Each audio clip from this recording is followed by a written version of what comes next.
आज आप लोग को समास के बारे में बताने जा रहे हैं, जो हिंदी व्याकरण का एक टॉपिक है। समास होता क्या है उसके बारे में जानते हैं, जिससे आपका 10th 12th सभी जगह पे 2 से 3 नंबर का ऑब्जेक्टिव पूछता है, और जब कभी आपका इससे सब्जेक्टिव भी पूछा जाता है तो देखते हैं समास होता क्या है। सबसे पहले समास का डिफिनेशन जानेंगे कि समास है क्या। तो समास कहने का मतलब होता है कि जब दो या दो से अधिक शब्द या पद अपनी विभक्ति चिन्हों को छोड़कर आपस में मिलते हैं, उन्हें समास कहा जाता है। तो जब भी मिलेगा तो दो रहेगा या दो से ज्यादा रहेगा तभी मिलेगा, ऐसा नहीं होगा कि अकेले कोई किसी से मिल सकता है।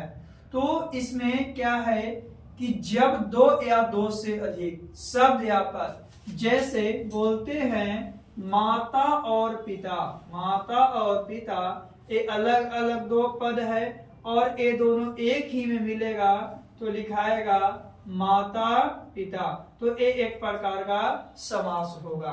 तो समास कहने का मतलब है कि जब दो या दो से अधिक शब्द या पद अपनी विभक्ति चिन्हों को छोड़कर जब आपस में मिलेगा उसी को समास। एक और एग्जांपल, जैसे चारों तरफ जाने का रास्ता, चारों तरफ जाने का रास्ता, तो चारों तरफ जाने को रास्ता को एक ही वर्ड में क्या बोलते हैं? चौराहा। क्या बोलते हैं? चौराहा। तो क्या आपका बहुत से मिलने के बाद एक बना। तो इस तरह से आपका समास कहने का मतलब होता है कि जब दो या दो से अधिक शब्द या पद अपनी विभक्ति चिन्हों को छोड़कर जब आपस में मिल जाते हैं उन्हें समास कहा जाता है, जो 6 प्रकार के होते हैं। जो 6 प्रकार के, पहला जो है वो है अव्ययीभाव समास। पहला जो है अव्ययीभाव समास, दूसरा है तत्पुरुष समास, तीसरा जो है वो आपका है कर्मधारय समास, चौथा जो है वो है आपका दिग्गु समास, पांचवा जो है वो है आपका द्वंद्व समास, और जो छठा है वो आपका है बहुव्रीहि समास। तो इस प्रकार आपका 6 समास है। कितना समास? 6 समास है। अब हम लोग सभी समास के बारे में जानते हैं कि ये 6 समास होता क्या है। ऐसा नहीं, डिफिनेशन तो बहुत कम पूछता है, बस इसमें एक पूछेगा कि किसका कौन सा उदाहरण है, किसका कौन सा उदाहरण है। तो सबसे पहले हम लोग को ये दो में से एक क्वेश्चन पूछता है, एक दिग्गु और द्वंद्व में से एक क्वेश्चन पूछता है। तो दिग्गु समास के बारे में जानेंगे तो वैसा समास जिसका पहला पद संख्यावाचक है, यानी कि पहला जो टर्म आएगा वो कोई संख्या से आधारित होगा, उस प्रकार के समास को दिग्गु समास कहते हैं। यानी कि वैसी संख्या, वैसा समास जिसका पहला पद क्या है? संख्यावाचक। जैसे भी चौराहा बोले थे, क्या चारों तरफ चौ आ गया, पहला जो हो गया आपका क्या है? संख्यावाचक है ना। तो इस प्रकार के समास को हम लोग क्या कहेंगे?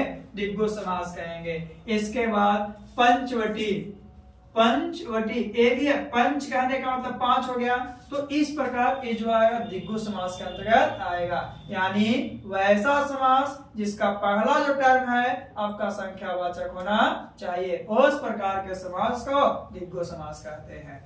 आगे द्वंद्व समास किसको कहेंगे?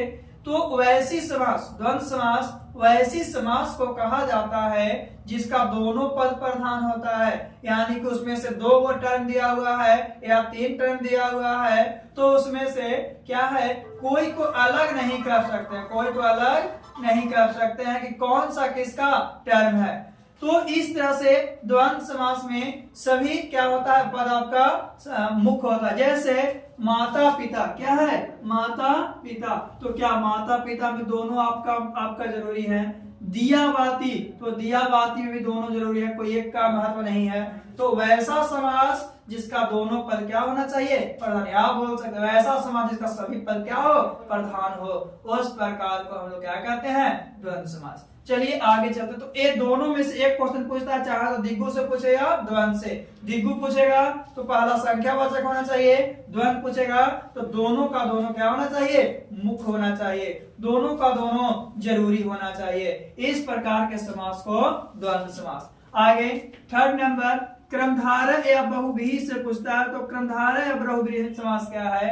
क्रमधारय समास वैसे समास को कहा जाता है जिसका एक पद विशेषण और दूसरा पद विशेष हो। एक पद क्या होना चाहिए, विशेषण, और दूसरा विशेष हो। जैसे नीलकमल, क्या हो गया, नीलकमल। कहने का मतलब कमल जो है इसकी विशेषता बतला रहा है, कैसा है, नीला है। कैसा है, नीला। तो ये जो हो जाएगा आपका क्रमधारय समास हो जाएगा। फिर हो गया पीतांबर, क्या है, पीतांबर, यानी कि पिता जो है अंबर के जैसे हैं, तो एक विशेष है और दूसरा विशेषण है। इस प्रकार के समास को क्रमधारय समास कहते हैं। आगे बहुव्रीहि समास कहने का मतलब क्या है? तो वैसा समास जिसका आपका कोई पद प्रधान नहीं है लेकिन बाद में जो शब्द आता है वो प्रधान हो जाता है, उस प्रकार के समास को हम लोग क्या कहते हैं, बहुव्रीहि। जैसे लंबोदर, क्या है, लंबोदर। लंबोदर कहने का मतलब कौन सी, गणेश। तो लंबोदर का कोई अर्थ नहीं था लेकिन गणेश का एक रियल अर्थ निकल गया, तो ये क्या हो जाएगा, बहुव्रीहि। दशानन अर्थात रावण। आप बताइए, देखिए दशानन कहने का मतलब क्या है, 10 मुड़ गला। तो इसमें पहला संख्यावाचक है लेकिन इसका एक अलग अर्थ निकल रहा है, कौन सी, रावण। तो बताइए ये क्या हो जाएगा आपका, बहुव्रीहि समास के अंतर्गत आएगा। तो वैसा समास जिसका पहले से कोई पद प्रधान नहीं है बल्कि बीच में आकर कोई पद प्रधान हो जाता है, इस प्रकार के समास को हम लोग क्या कहते हैं, बहुव्रीहि समास कहते हैं। चलिए दो समास और है, तत्पुरुष समास और अव्ययीभाव समास। तो तत्पुरुष समास वैसे समास को कहा जाता है जिसका उत्तर पद प्रधान है। जैसे राजमहल। राजमहल कहने का मतलब क्या है, किसका महल, तो राजा का महल। किसका महल, राजा। देव कन्या, किसकी कन्या, देवों की कन्या। तो वैसा समास जिसका उत्तर पद प्रधान होता है उस प्रकार को समास को तत्पुरुष समास। एक और गंगा जल। गंगा जल कहने का किसका जल, गंगा का जल। तो क्वेश्चन हो रहा है ना जी, लेकिन उसका उत्तर पद क्या, गंगा है, पानी नहीं है, तो कोई महत्व है नहीं। तो गंगा जल कहने का मतलब उत्तर पद जिसका प्रधान है, उस प्रकार के समास को तत्पुरुष समास कहते हैं। आगे अव्ययीभाव समास वैसे समास जिसका पहला पद अव्यय हो। जैसे लगातार हो रहा है, कभी उससे आपका संबंध नहीं टूट रहा है, बोलते हैं प्रतिदिन। प्रति यानी कि डेली हो रहा है, यथासंभव यानी कि हमेशा होने वाला है, तो अजन्म यानी कि हमें कभी भी जन्म नहीं लेगा। इस तरह से बहुत सा ऐसा समास है जो क्या पहला पद अव्यय होता है, उस प्रकार के समास को अव्ययीभाव समास कहते हैं। तो अव्ययीभाव समास कहने का मतलब इसका पहला पद क्या होना चाहिए, अव्यय होना चाहिए। चलिए ये 6 समास के बारे में एक बार पुनः फिर से जानते हैं। सबसे पहले समास के बारे में, तो 2 या 2 से अधिक शब्द या पद अपनी विभक्ति चिन्हों को छोड़कर जब आपस में मिलेगा उसको समास कहेंगे, जो कितने प्रकार के, 6 प्रकार के। पहला अव्ययीभाव, दूसरा तत्पुरुष, तीसरा क्रमधारय, चौथा बहुव्रीहि, पांचवा दिग्गु और छठा द्वंद्व। ऐसा नहीं कि लगातार नाम ही बोल सकते हैं, आगे पीछे बोल सकते हैं। तो अव्ययीभाव समास कहने का मतलब क्या था, तो वैसा समास जिसका पहला पद अव्यय हो। जैसे आजन्म, यथासंभव, यथाशक्ति, प्रतिदिन, ये सब किसमें, अव्ययीभाव में। दूसरा है तत्पुरुष समास, तो वैसा समास जिसका उत्तर पद प्रधान होगा, जैसे गंगा जल यानी गंगा का जल। फिर हो गया देव कन्या, देवों की कन्या, राजपुत्र, राजा का पुत्र इत्यादि। फिर क्रमधारय जिसमें एक पद विशेष तथा दूसरा पद विशेषण, जैसे नीलकमल, पीतांबर। फिर आपका दिग्गु समास, तो वैसा समास जिसका पहला पद संख्यावाचक होना चाहिए।